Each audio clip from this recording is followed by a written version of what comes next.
Donishmandlarning birining oldiga bir kimsa kelib bahslashibdi. U aytibdiki, bu dunyoda baraka degan narsa mavjud emas debdi. Shunda donishmand unga savol beribdi. Sen qo'ylarni bilan itlarni ko'rganmisan debdi. Ha debdi kimsa. Ularni qaysi birini bolasi ko'p bo'ladi? Qaysi biri ko'proq bolalaydi? Debdi donishmand. Hali kimsa aytibdiki, itlar 7 ta, 8 tagacha bolalaydi. Qo'ylar 3 tagacha bolalaydi debdi. Shunda donishmand aytibdiki, atrofingga bir nazar solginchi, qaysi biri ko'proq debdi. Desa, haligi kimsa aytibdiki, menimcha qo'ylar ko'proq debdi.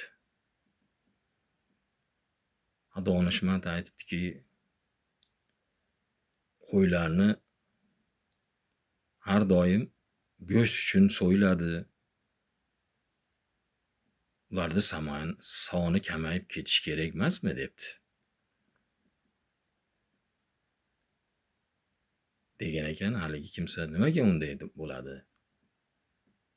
deb savol bergan ekan, buni nomini baraka deyiladi debdi.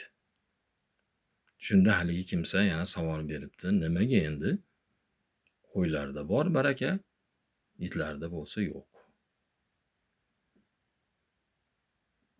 Donishmand aytibdiki, qo'ylar tunni avvalgi qismida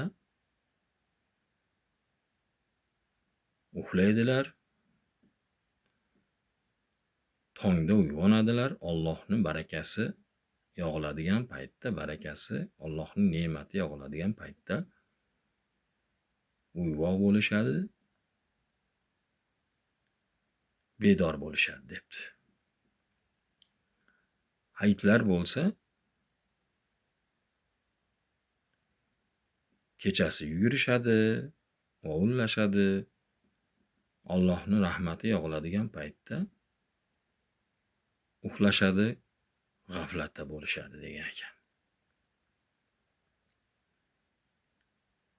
Shuning uchun har doim Allohning beradigan ne'matiga, barakasiga ishonishimiz kerak ekan.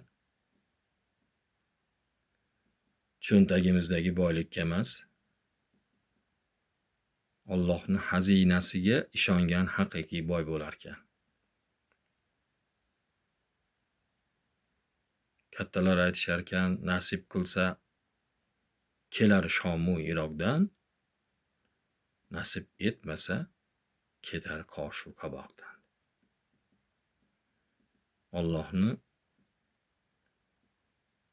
beradigan boyligiga,